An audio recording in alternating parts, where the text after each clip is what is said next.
ನಮಗಿಲ್ಲ ಎಲ್ಲರಿಗೂ, ನಮ್ಮಲ್ಲಿ ಬಡವರಿಗೆ. ಇನ್ನೂ ಬನ್ನಡ ಕೈಗಳಲ್ಲಿ ಇನ್ನುಳಿದುಗಳಲ್ಲಿ ಬಾಗಲಕೋಟೆಯಲ್ಲಿ ಬಹುಸಂಖ್ಯಾತರೇ ಎಷ್ಟು ಜನ ಪಾಪ ಶ್ರೀಮಂತರಿದ್ದಾರಪ್ಪ. ಪ್ರೈವೇಟ್ ದುಡ್ಡು ಕಟ್ಟಿ ವರ್ಷಕ್ಕೆ 1 ಲಕ್ಷ ಖರ್ಚು ಮಾಡಿ ಕಲಿಸುವಂಥ ಮಕ್ಕಳ ತಂದೆ ತಾಯಿಗಳು ಎಷ್ಟು ಜನ ಇದ್ದಾರೆ ಹೇಳಿ ನೋಡೋಣ. ಅದನ್ನು ಇಂಥ ಸಂದರ್ಭದಲ್ಲಿ ಫ್ರೀ ಎಜುಕೇಷನ್ನ, ಫ್ರೀ ಮೆಡಿಸಿನ್ನ ಡೈಲಿಯ ನಮ್ಮ ಕೇಜ್ರಿವಾಲ್ ಕೊಟ್ಟು ದೊಡ್ಡ ಉಪಕಾರ ಮಾಡಿದ್ದಾರೆ. ಅದ್ರ ಜೊತೆಗೆ ಇವರು ಒಂದು 5 ಕೊಡ್ತಾ ಇದ್ದಾರೆ. ಇದು ದೊಡ್ಡದನ ಇಲ್ಲಂತಲ್ಲ. ಅದನ್ನು ನೀವು ಕಂಟಿನ್ಯೂ ಮಾಡೋದಿಲ್ಲ, ಬಂದ್ ಮಾಡ್ತೀರಿ. ನಾವು ಬಂದ್ ಮಾಡ್ತೀವಿ ಅನ್ನಾಗ ಬರೋದ್ರೆ ಅವ್ರಿಗೆ ಬಿ ಜೆ ಪಿಗರಿಗೆ ನಾವು RH ಬಂದೀವಿ ಅಂದ್ರೆ ಈ ಗ್ಯಾರಂಟಿ ಬಂದು ಕಿತ್ತಾಕ್ತೀವಿ ಅಲ್ಲಿ ಇವತ್ತು ಅವ್ರು ನೋಡೋಣ ಅದನ್ನು ಅಂತಾರೇನ್ರಿ. ಅದು ನೀವು ಬಂದ್ ಮಾಡಿದ್ರೆ ಅವ್ರಿಗೆ ಹೇಳ್ತಾರೆ, ಅವ್ರು ಯಾಕೆ ಬಂದ್ ಮಾಡ್ತಾರೆ ರೀ? ಈಗಾಗಲೇ ಅಧಿಕಾರ ಹಿಡ್ಕೊಂಡಾರ ಅವರು, ಅಧಿಕಾರ ಯಾಕೆ ಬಿಡ್ತಾರೋ? ಇವತ್ತೊಂದು ಏನಾಗಿಬಿಟ್ಟಿತ್ತು ಅಂದ್ರೆ ಆಲ್ ಓವರ್ ಇಂಡಿಯಾದೊಳಗೆ ಮಿನಿಮಮ್ ನಮ್ಗೆ ಗ್ಯಾರಂಟಿ ಕೊಡ್ಬೇಕಪ್ಪ ನೀವು ಅಂದ್ರೆ ಓಟ್ ಹಾಕ್ತೀವಿ ಅನ್ನೋ ಮಟ್ಟಕ್ಕೆ ಬಂದಿರ್ತದೆ ಜನ ಎಲ್ಲ. ಮೊದಲು ತಿಳ್ಕೊಳ್ಳೋದನ್ನು ಇವತ್ತೇನು ನೀವು ಓಟ್ ಕೇಳಕ್ಕೆ ಹೊಂಟಿದ್ರಿ ಬಿ ಜೆ ಪಿಗರ ನಿಮ್ಮನ್ನು ಕೇಳ್ತಾ ಇದ್ದಾರೆ, ನೀವು ನಮಗೆ ಗ್ಯಾರಂಟಿ ಏನು ಕೊಡ್ತೀರಿ? ಮೋದಿ ಗ್ಯಾರಂಟಿ ನಾವೇನು ಮಾಡೋಣ್ರಿ? ಮೋದಿ ಅವ್ರಿಂದ ಏನು ಸಿಗೋದದ? 4 ಕೋಟಿ ಮನೆಗಳು ಅದು ಏನೋ ಉತ್ತರ ಕೊಡ್ತೀವಿ ನೀವು. 4 ಕೋಟಿ ಮನೆ ಕಟ್ಟಿಸಿದ್ವಿ, ಪ್ರತಿಯೊಂದು ಮನೆಗೂ ನಳ ಮಾಡಿದ್ವಿ, ಇನ್ನೂ ಸ್ವಚ್ಛತೆ ಸಿಗ್ತಾ ಇಲ್ಲ. ಬರೀ ಬಾಯಲ್ಲಿ ಹೇಳೋದಲ್ಲ, ಕೆಲಸ ಆಗ್ಬೇಕಂತಾರೆ ಜನರು ಶಾಣಾಗಿದ್ದಾರೆ ಇವತ್ತು. ಹೀಗಾಗಿ ಗ್ಯಾರಂಟಿ ಶಾಶ್ವತ ಇರ್ತದೆ ಅಂತೇಳಿ ಸಿದ್ದರಾಮಯ್ಯವ್ರು ಹೇಳಿದ್ರಲ್ಲೇ ಸತ್ಯದ. ಯಾಕೆಂದರೆ ಅದು ಬಂದ್ ಮಾಡಿದ್ರೆ ಅವ್ರ ಗೌರ್ಮೆಂಟ್ ಬಿದ್ದು ಹೋಗಿಬಿಡ್ತಾರೆ, ಜನ ವಿರೋಧ ಆಗ್ತಾರೆ. ಹೀಗಾಗಿ ಅವ್ರು ಬಂದ್ ಮಾಡೋ ಪರಿಸ್ಥಿತಿಗಳು ಅವರಿಲ್ಲ.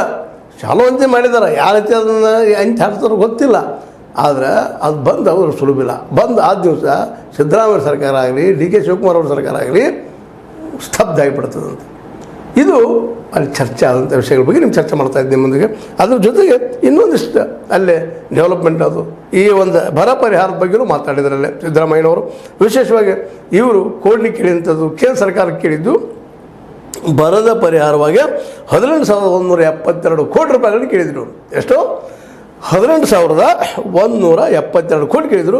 ಅದರಾಗ ಅದು ಕೋರ್ಟ್ಗೆ ಹೋದ್ಮೇಲೆ ಕೋರ್ಟ್ ಡೈರೆಕ್ಷನ್ನು ಆಗಿಲ್ಲ ಅಂತ ಹೇಳ್ತಾರೆ ಅವ್ರ ಮೇಲೆ.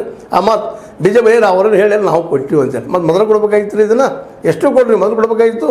ಇದ್ರೆ ಸಾಕಷ್ಟು ಹೇಳಿದ್ರು, ಒಂದು 4 ಹನಿ ಬಂದಿಲ್ಲ ರೀ, 5 ಪೈಸೆ ಬಂದಿಲ್ಲ ರೀ, 5 ಪೈಸೆ ಬಂದಿಲ್ಲ, ಸಾಕಷ್ಟು ಹೇಳ್ಕೊಂಡ್ರು. ಆಮೇಲೆ ಅಂದರೆ ಇಲ್ಲ ಇಲೆಕ್ಷನ್ ಇದು ಬಂತು ಅವ್ರು ಹೇಳ್ತಾ ಇರೋದು 6 ತಿಂಗಳ ಹಿಂದೆ ನಾವು ಸಬ್ಮಿಟ್ ಮಾಡಿದ್ರು ಅಪ್ಲಿಕೇಶನ್ ಅಂತ ಅವ್ರು ಹೇಳ್ತಾ ಇದ್ರು ಅಕ್ಟೋಬರ್ದಲ್ಲಿ. ನೀವು ಹೇಳ್ತಾ ಇದ್ರಿ ಇಲೆಕ್ಷನ್ ಬಂತು ಅದಕ್ಕೆ ನಾವು ಮಾಡಿದ್ವಿ ಅಂತ. ಅಕ್ಟೋಬರ್ದು ಇಲೆಕ್ಷನ್ ಬಂದಿತ್ತೇನು ರೀ? ನೋಟಿಫಿಕೇಷನ್ ಆಗಿತ್ತಾ? ಎಲ್ಲೂ ಇಲ್ಲ ತಳಕ್ಕೆ ಹಾಕ್ಲಿಕ್ಕೆ ಹೋಗ್ಬೇಡ್ರಿ. ಸುಳ್ಳು ಹೇಳೋದನ್ನ ಹೆಂಗೆ ಹೇಳ್ಬೇಕಪ್ಪ ಅಂದ್ರೆ ಸತ್ಯತೆಗಳು ಹೊಡೆದಾಗಿರ್ಬೇಕು. ನೀವು ಅಲ್ಲೇ ಸುಕ್ಕ ಕೊಡ್ತಿರಲ್ಲ ಎಲ್ಲದ್ರಾಗ ಬಿ ಜೆ ಪಿಗರ. ನಾವು ಈ ಸಂದರ್ಭ ಹೇಳಬೇಕಾಗಿದ್ದಿಷ್ಟ ಇವರಿಷ್ಟು ಪ್ರಯತ್ನ ಮಾಡಿ ಕೋರ್ಟಿಗೆ ಹೋದ ದೊಡ್ಡ ದುಮ್ಡಿ ಮಾಡಿದಾಗ ದೆಹಲಿವರೆಗೆ ಒಂದು ನಿಯೋಗ ಅನ್ನೋದ ಅಲ್ಲಿ ಕುಂತಾಗ ಒಂದಿಷ್ಟು ಅದು ಕೋರ್ಟ್ನಾಗ ಕೇಳಿ ನೀವು ಬಗೆಹರಿಸ್ಕೊಂಡು ತಂದಾಗ ನೀವು ಒಂದು 3,498 ಕೋಟಿ ರೂಪಾಯಿ ಬಿಡುಗಡೆ ಮಾಡಿರಿ. ಇನ್ನೂ ಬಂದಿಲ್ಲ ದುಡ್ಡು ಅದು. ಅದಕ್ಕೆ ಮಾತು ಇವತ್ತು ಇವರು ನಮ್ಮ ಕಾಂಗ್ರೆಸ್ಸಿಗರು ನಿಮ್ಗೆ ಸ್ಟ್ರೈಕ್ ಮಾಡ್ತಾ ಇದ್ದಾರೆ ಬೆಂಗಳೂರೊಳಗೆ. ಗಾಂಧಿ ಮೂರ್ತಿ ಕೆಳಗೆ ಕೂತ್ಕೊಂಡು ಪ್ರಶ್ನೆ ಮಾಡ್ತಾಯಿದ್ದಾರೆ, ಮಾಡ್ತಂತ ಹೇಳಿದ್ದಾರೆ. ಇದರ ಅರ್ಥ ಏನಪ್ಪ ಅಂತಂದ್ರೆ ಅವರು ಮಾಡೋದು ರಾಜಕೀಯ, ನೀವು ಮಾಡೋದು ರಾಜಕೀಯ. ಆದರೆ ಆ ಒಂದು ರಾಜಕೀಯದಿಂದ ಜನಕಲ್ಯಾಣ ಆಗಬೇಕು ಅನ್ನೋದು ಒಂದು ಸಾಮಾನ್ಯ ಅಭಿಪ್ರಾಯ. ಹೀಗಾಗಿ ಗ್ಯಾರಂಟಿ ಏನು ಬಂದ್ ಅವರಂತೂ ಎಂದಿದ್ದಾರೆ ನಮ್ಮ ಸಿದ್ದರಾಮಯ್ಯನವರು ಏನೋ ಬಂದ್ ಮಾಡೋದು ಅಂದರೆ ಅದು ಬಂದ್ ಮಾಡೋದು ಅಷ್ಟೇ ಕಷ್ಟದ. ಯಾಕಂದರೆ ಒಮ್ಮೆ ಹುಲಿ ನೀವು ಡುಬ್ಬಿ ಮೇಲೆ ಕೂತ್ರಿ ಅಥವಾ ಹುಲಿ ಮೇಲೆ ಕೂಡಿದ್ರಿ ಅದರಿಂದ ಇಳಿದು ಭಾಳ ಕಷ್ಟ. ಹೆಂಗದ ಈ ಪರಿಸ್ಥಿತಿ? ಜನ ಎಲ್ಲ ಇವತ್ತು ಗ್ಯಾರಂಟಿಗೆ ಅಡಾಪ್ಟ್ ಆಗ್ತಾ ಇದ್ದಾರೆ, ಅಡಿಕ್ಟ್ ಆಗ್ತಾ ಇದ್ದಾರೆ. ನಿಮ್ಗೆ ಗೊತ್ತಲ್ಲ, ಸರಿ ಅಡಿಕ್ಟ್ ಆಗೋದು, ಅದಕ್ಕೆ ಭ್ರಮೆಗೆ ಒಳಗಾಗೋದು, ಹಂಗಾಗಿರೋ ಜನ ಇವತ್ತು. ನೀವು ಗ್ಯಾರಂಟಿ ಇಲ್ಲ, ಹಂಗೆ ನಿಮ್ಗೆ ನಮ್ಗೆ ಓಟ್ ಇಲ್ಲ, ಈ ಪರಿಸ್ಥಿತಿ ಬಂದದ. ಹೀಗೆ ಎಲ್ಲ ಹಿನ್ನೆಲೆಯಲ್ಲಿ ಈ ಸಲ ಸಂಯುಕ್ತ ಪಾರ್ಟಿಗಳಿಗೆ ಹೊಸ ಅವಕಾಶಗಳು ಸಿಗುವಂಥ ಸಾಧ್ಯತೆಗಳಿದ್ದಾವೆ. ಯಾಕಂದ್ರೆ ಇವೆಲ್ಲ ಬನಟಿ, ರಬಕವಿ, ಗುಳೇದಗುಡ್ಡ ಇವೆಲ್ಲ ಪ್ರದೇಶಗಳು ಹೆಚ್ಚುಗಳು ಭಾಳಷ್ಟು ಏರಿಯಾಗಳು ಬಾಗಲಕೋಟೆಯಲ್ಲಿ ಬಡತನದಲ್ಲಿದ್ದಾವೆ. ಅವರಿಗೆಲ್ಲ ಗ್ಯಾರಂಟಿ ಕೊಡ್ತಾ ಇದ್ದಾರೆ. ಈಗ ಅಂದಾಗ ಸಹಜವಾಗಿ ಸಂಯುಕ್ತ ಪಾಟೀಲ್ ಗೆಲ್ಲಬೇಕು ಅನ್ನೋ ಸಾಮಾನ್ಯರ ಅಭಿಪ್ರಾಯ. ಮತ್ತು ಜೊತೆಗೆ ಸಂಯುಕ್ತ ಪಾಟೀಲರಾದರೂ ಸಹಿತ ಬಹಳ ಒಂದು ತಮ್ಮ ಭಾಷೆಯನ್ನು ಒಬ್ಬ ಜನರಿಗೆ ಮುಟ್ಟಿಸೋಂಗೆ ಮಾತಾಡಿದರೆ ಎಲ್ಲ ಕಡೆ ಇದೇ ರೀತಿಯಾಗಿ ಮಾತಾಡ್ತಾ ಇದ್ದಾರೆ ಅಂತ ನಾವು ತಿಳ್ಕೊಳ್ಳೋಣ. ಆ ಹಿನ್ನೆಲೆಯಲ್ಲಿ ಅವರು ಸಂಯುಕ್ತ ಪಾಟೀಲರು ಏನಪ್ಪ ಅಂದರೆ ಕುರ್ಚಿ ಬಾಗಲಕೋಟೆ ರೈಲು ಕಾಮಗಾರಿ ಬಗ್ಗೆ, ಪ್ರವಾಸೋದ್ಯಮ ಬಗ್ಗೆ, ಕೃಷ್ಣಾ ಮೇಲ್ದಂಡೆ ಮತ್ತು ಕಳಸಾ ಬಂಡೂರಿ ಬಗ್ಗೆಯೂ ಮಾತಾಡಿ ಇದ್ರ ಬಗ್ಗೆ ಗದ್ದಿಗೌಡರು ನಿರ್ಲಕ್ಷ್ಯ ಮಾಡಿದರು. ನಾನು ನಿರ್ಲಕ್ಷ್ಯ ಮಾಡೋದಿಲ್ಲ, ಅದೆಲ್ಲ ಮಾಡ್ದು ಅಂತ ಹೇಳಿದ್ದಾರೆ. ಇದೇ ಸಮಯದಲ್ಲಿ ಇಂಥ ಒಂದು ದೊಡ್ಡ ಫಂಕ್ಷನ್ದಲ್ಲೇ RB ತಿಮ್ಮಾಪ್ಪ ಅವರು, ಇವರ ಹೆಸರು ನೀವು ಕೇಳಿರಂತ ಏನಲ್ಲ, ಅವರು ಬಂದಿದ್ದರು.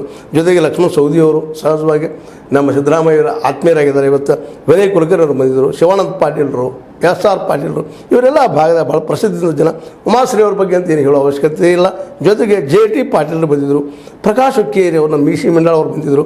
ಜೊತೆಗೆ ವಿಜಯಾನಂದ ಕಾಶಪ್ಪನವರು ಇವರು ವಿರೋಧ ಮಾಡಿದ್ದರು ಇದಕ್ಕಾಗಿ, ನಮ್ಮ ಸಂಯುಕ್ತ ಪಾಟೀಲರಿಗೆ ಟಿಕೆಟ್ ಕೊಟ್ಟಿದ್ದಕ್ಕಾಗಿ. ಆದರೂ ಅವರು ಬಂದಿದ್ದರು ಮತ್ತು ಅನಿವಾರ್ಯ. ಅಜಯ್ ಕುಮಾರ್ ಸರ್ನಾಯಕರು ಬಂದಿದ್ದರು, ಸುನೀಲ್ ಗೌಡ ಪಾಟೀಲರು ಬಂದಿದ್ದರು, ಆನಂದ್ ನ್ಯಾಮಗೌಡ ಇವರು ಟಿಕೆಟ್ ಕೇಳಿದರು, ಸಿಕ್ಕಿರಲಿಲ್ಲ, ಆದರೂ ಇವರು ಬಂದಿದ್ದರು. ಜೊತೆಗೆ BR ಯಾವಗಲ್ರು, LG ನಂಜನಮಠ ಅವರು ಮತ್ತು ಉಸ್ತುವಾರಿ ಮಾಡುತ್ತಾ ಸೈಯದರು ಇವರೆಲ್ಲರೂ ಇವತ್ತು ಭಾಗವಹಿಸಿದ್ರು ಆ ಫಂಕ್ಷನ್ದಲ್ಲ. ಅದ್ರ ಜೊತೆಗೆ ಇನ್ನೊಂದು ಇಲ್ಲಿ ಡೆವಲಪ್ಮೆಂಟ್ ಏನಾಯ್ತಪ್ಪ ಅಂತಂದ್ರೆ, ಈ ಒಂದು ಹಿಂದೆ ಕಾಂಗ್ರೆಸ್ನ ಬಿಟ್ಟು ಹೋದಂತಹ ಡಾಕ್ಟರ್ ಪದ್ಮಜಿತ್ ನಾಡ್ಗೌಡ್ ಇವರು ಏನಪ್ಪ ಅಂದರೆ ಈ ಫಂಕ್ಷನ್ದಲ್ಲೇ ಮತ್ತೆ ಹೊರಳಿ ಕಾಂಗ್ರೆಸ್ಗೆ ಬಂದರು ತಮ್ಮ ಜೊತೆಗಾರರ ಜೊತೆಗೆ. ಅವ್ರ ಜೊತೆಗಾರರು ಮತ್ತು ಮಲ್ಲಿ ಕಾಂಗ್ರೆಸ್ ಬಂದು ಮಲ್ಲಿ ಗೂಡು ಸೇರಿದರು.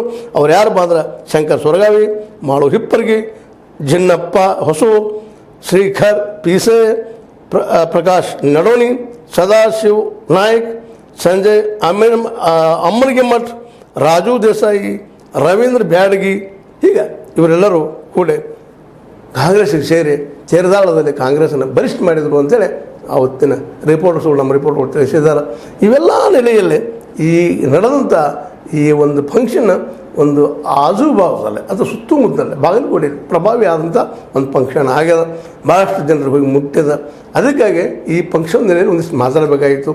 ಜೊತೆಯಾಗಿ ಒಬ್ಬ ನಾಯಕಿಯಾಗಿ ಹುಟ್ಟಿ ಕೊಡುತ್ತಿರುವಂಥ ನಮ್ಮ ಸಂಯುಕ್ತ ಪಾಟೀಲರು ಈ ತಮ್ಮ ಮನದ ಮಾತನ್ನು ಹೇಳಿದ್ದು, ಅದನ್ನು ಅವರು ನಾಳೆ ಸಪೋಸ್ ಗೆದ್ದರೆ ಮೋಸ್ಟ್ಲಿ ಗೆಲ್ತಾರೆ ಅನ್ನೋಂಥ ವಾತಾವರಣದಲ್ಲಿದೆ. ಯಾಕಂದರೆ ಹೇಳಿದ್ದಲ್ಲಿ ಈಗ ನಿಮಗೆ ಗ್ಯಾರಂಟಿಗಳನ್ನು ಕೊಡ್ತಾ ಇದ್ದೀವಿ ಅಂತನ್ನುವಂಥದ್ದು ಗ್ಯಾರಂಟಿ ಮಾತ್ರ ಮೋದಿಯವ್ರಿಗಿಂತಲೂ ಹೆಚ್ಚಿಗೆ ಪ್ರಭಾವಿ ಆಗ್ಯದ. ಇದಕ್ಕೆ ಒಂದೇ ಉದಾಹರಣೆ 2015ರಲ್ಲಿ ನಿಮ್ಗೆ ಗೊತ್ತದ, ಆವತ್ತು ಕೇಜ್ರಿವಾಲ್ರು ಕೇವಲ 28 ಜನರನ್ನ ಆಯ್ಕೆ ಮಾಡಿಕೊಂಡು ಮೊದಲ ಗೌರ್ಮೆಂಟ್ ಮಾಡೋಕ್ಕೆ ಹೋದಾಗ ಕಾಂಗ್ರೆಸ್ನ ಸಪೋರ್ಟ್ ನಿಂತರು, ಗೌರ್ಮೆಂಟ್ ಮಾಡಿದರು. ಆ ಸಂದರ್ಭದಲ್ಲಿ ಫ್ರೀ ನೀರು, ಫ್ರೀ ವಿದ್ಯುತ್, ಫ್ರೀ ಎಜುಕೇಷನ್, ಫ್ರೀ ಮೆಡಿಸಿನ್ ಅಂತ ಹೇಳಿದ ತಕ್ಷಣ ಕಾಂಗ್ರೆಸ್ ನಡಿಗೆ ಹೋಗಿಬಿಟ್ರಲ್ಲ, ಇದು ಆಗದು ಹೋಗೋದು ಮಾತಪ್ಪ ಅಂತೇಳಿ ಮತ್ತು ಇವರು ಅಂದ್ರೆ ಮಾಡಿದ್ರೆ ನಾಳೆ ನಾವು ಬರೋದು ಕಷ್ಟ ಅಂತೇಳಿ ಏನು ಮಾಡಿದರು, ಸಪೋರ್ಟ್ ಹಿಂಗೆ ತಗೊಂಡ್ರು. ಅದ ತಕ್ಷಣ ಒಂದು ಘೋಷಣೆ ಮಾಡಿಬಿಟ್ರು, ನಮ್ಮ ಯಾರಪ್ಪ